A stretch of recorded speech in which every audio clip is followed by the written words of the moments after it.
So the topic of my discussion is, how do we reinvent work, but at the same time get back to humanity? And I'll tell you what I mean by that. So first, let's talk about work itself. Work is changing. It has been changing. It is changing. It will continue to change. These things are sort of cliche, but who we work with is changing. What we do in our jobs every day, where we do those jobs is changing. When we do those jobs are changing, and how we do them are changing because of some of the trends that we talked about. Technology, globalization, distributed workforces, etc. And because of all of this, the organization has actually, maybe inadvertently, put a level of expectation on our employees that is very different than the old, let's show up at 9 to 5, let's have 8 hours of work, 8 hours of play, and 8 hours of sleep. It doesn't work that way anymore. So who we are working with, first and foremost, is changing. We talked about the generation, so the traditionalist, our most tenured and most revered and most wise part of the workforce are in the workforce today with 4 or 5 other generations, including the baby boomers, who are the folks who, along with the traditionalists, will be retiring soon. The Gen Xers, who are kind of sitting in the middle and have several years left to increase their level of contribution to our organizations and have a lot of experience at this point. And the millennials, the ones that are going to impact us the most, because this set of expectations that they have of working in our organizations is completely different than the other 3 generations that we're primarily focused on. An incredible number of the traditionalists and baby boomers are going to be retiring. In fact, we believe that 50% of the workforce globally will be millennials by 2020. That's a staggering number, and that means our organizations need to change. Why? Well, let's talk about what technology is doing in our lives. So first, it really started with the BlackBerry. Does anyone still use a BlackBerry? Yeah, I know that BlackBerry is still pretty common in India, but it was very common in the United States and Europe, and it's slowly diminishing. I don't know what's going to happen here, but the fact of the matter is this is where it all started. But it very quickly became, at least in the US, what we called a crackberry. I don't know if you refer to it here that way, but this basically means it's like a drug. We're addicted to it like crack cocaine. We can't put it down.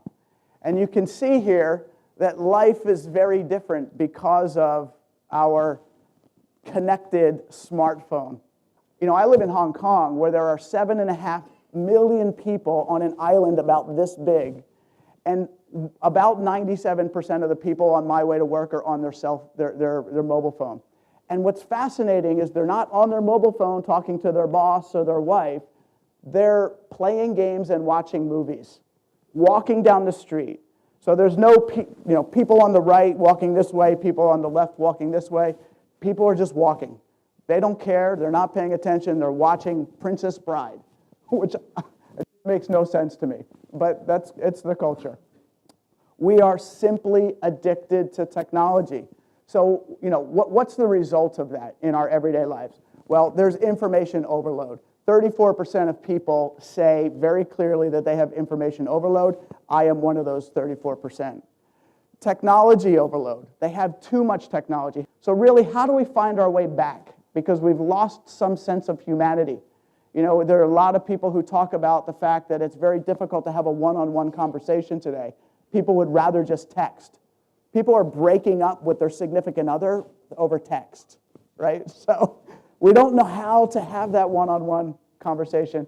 And my challenge to us is to get back to humanity as a people, but also bring that concept to our organizations to allow people to have balance and get back to humanity. So what do we do? Well, the first thing we do is we put people at the center. What does that mean? It means enable the new way of working. It used to be that we all sat in cubes and we had dividers between us. But it's not about that anymore. It's about collaboration. And it's not just about collaboration in a room. Both of my esteemed peers here today have said collaboration is one of the most important things that we can do to affect business outcome. And so we not only need to make sure that the kind of collaboration exists that's in this picture, but the kind of collaboration that can exist globally without boundaries. That's critical. We need to make the applications that we use in our organization simplified, and they perform and behave and look and engage the employee like Google and Hotels.com and whatever else it is that we're using in our everyday life. Why? Because people won't use applications in your business if they don't perform and look like that. So that's the expectation, and in particular of the millennials, but I will tell you that the other generations are expecting that as well. Talent Management 3.0 is about allowing people to engage with one another. So it's no longer the place where people come to do those things once or twice a year. It's about creating a capability that empowers people to do their job, that's aligned to their goals, that allows them to course correct, and allows their managers to give them feedback. But it is a place where they come to do their job. It has to be important to them. So what does that mean? Well, I'm talking about technology, so let me talk about what the talent management capability of the future could look like. One, it should be unified. It should be connected. It should be on a single platform. It should be working together seamlessly so that the employee doesn't know necessarily that there's something different between learning and performance, or performance and compensation, or performance and succession planning and mobility. It should be all unified in a single view for the manager, the employee, and the business executives. But one, first and foremost, it should be engaging. It should look like the websites, the best designed websites that we have in our everyday life. It should enable people to find what they need when they need it, whether that be training or resources or materials or people. We should make it easy to connect with people.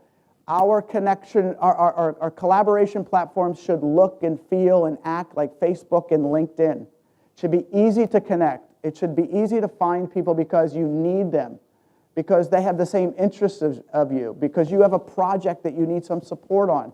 Collaborate around projects. Collaboration just doesn't happen because I want to connect with Rayhan because I think he's interesting. Collaboration happens because I have a project. It's aligned to my goal.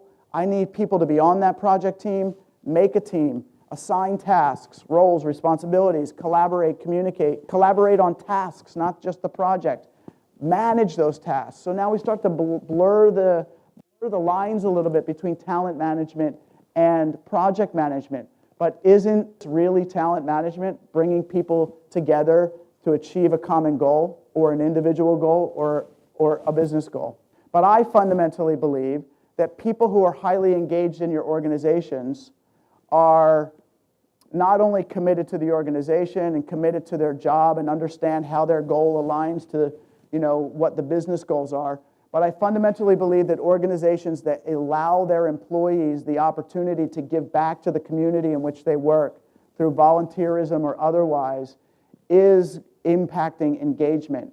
Why not bring that into the talent management capability?